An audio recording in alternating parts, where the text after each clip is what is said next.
ಇಷ್ಟು ಕಷ್ಟಪಟ್ಟು ಜೀವದ ಮೇಲೆ ಭಯ ಬಿಟ್ಟು ವಿಡಿಯೋ ಮಾಡೋದು ಇಷ್ಟ ಹೈಟಿಂದ ನೀವು ನೋಡ್ಲಿ ಅಂತಾನೆ ನೋಡಿ. ಮಾ ಪ್ರಭುಗಳೇ ನಮಸ್ಕಾರ, ಏನ್ ಸಮಾಚಾರ? ಡೈಲಿ ತರನೇ ನಾನು ನನ್ನ ಲಾರ್ಡ್ ಸ್ಪ್ಲೆಂಡರ್ ತಗೊಂಡು ಕೆಲ್ಸಕ್ಕೆ ಹೊರಟೆ ಗುರುವೆ. ನಿಮ್ಗೆ ಗೊತ್ತಲ್ವಾ ನಮ್ಮ ಈ ಕೆಲಸದಲ್ಲಿ ಪ್ಲಾನ್ಸ್ ಹೆಂಗ್ ಚೇಂಜ್ ಆಗ್ತಿರುತ್ತೆ ಅಂತ ಡೈಲಿ.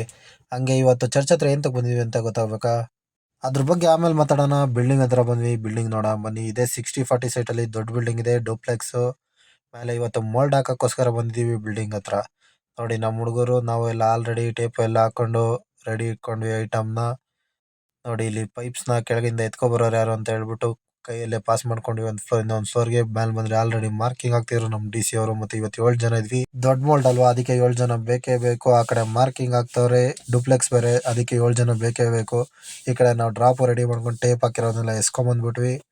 ಹಂಗೆ ಪೈಪ್ ಹಾಕೊಳಕ್ಕೆ ಸ್ಟಾರ್ಟ್ ಮಾಡ್ಕೊಂಡ್ವಿ. ಇಲ್ಲಿ ನೋಡಿ ಮಧ್ಯಾಹ್ನದಷ್ಟರಲ್ಲಿ ಇಷ್ಟೆಲ್ಲ ಹಾಕಿದೀವಿ. ಇಷ್ಟೆಲ್ಲ ಹಾಕೊಂಡು ಇನ್ನೇನು ಮಾಡೋದು, ಓಡ್ಬೇಕಲ್ಲ ಊಟಕ್ಕೆ ಅಂತ ಹೊರಟ್ವಿ. ಅಲ್ಲಿಂದ ನಾವು ಬಂದಿದೆ ಈ ಹೋಟ್ಲಿಗೆ. ಊಟ ಚೆನ್ನಾಗಿತ್ತು, ಸಾಕತ್ತಾಗೇನೆ ಊಟ ಆಯ್ತಲ್ಲ. ಇನ್ನೇನು ಸ್ಪೆಷಲ್ ಅನ್ಕೊಂತೀರಾ? ಏನು ಸ್ಪೆಷಲ್ ಇಲ್ಲ, ಬಟ್ ಇಲ್ಲಿ ಕೆಲಸ ಮಾಡೋದೇ ಸ್ಪೆಷಲ್ಲು. ನಮ್ಮ ಹುಡುಗ ನೋಡಿ ಇಲ್ಲಿ ಕೂತ್ಕೊಂಡು ಆ ಪೈಪ್ ಹಾಕ್ತವನೆ, ನಾನು ಇಲ್ಲಿಂದ ಹೆಲ್ಪ್ ಮಾಡ್ತಾ ಇದ್ದೀನಿ ಆ ಕಡೆ ಕೊಡೋಕ್ಕೆಲ್ಲ.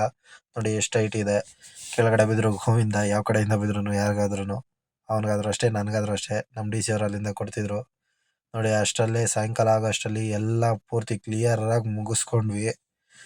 ಮೋಲ್ಡ್ ಎಲ್ಲ ಪೂರ್ತಿ ನೀಟಾಗಿ ಆಗಿತ್ತು. ಕೆಲಸ ಮುಗಿದ್ಮೇಲೆ ನಮ್ಗಿನೇ ಕೆಲಸ, ಮನೆಗೆ ಹೊರಡೋದೆ. ಫುಲ್ ವಿಡಿಯೋ ಯೂಟ್ಯೂಬಲ್ಲಿ ಇದೆ. ಎಲೆಕ್ಟ್ರಿಕಲ್ ಇಂಟೀರಿಯರ್ ಡಿಸೈನ್ಸ್ ಮತ್ತೆ ಯಾವುದೇ ಥರದ ಬಿಲ್ಡಿಂಗ್ ವರ್ಕ್ ಇದ್ರು ನಮ್ಮನ್ನ ಕಾಂಟ್ಯಾಕ್ಟ್ ಮಾಡಿ. Thank you for watching the video.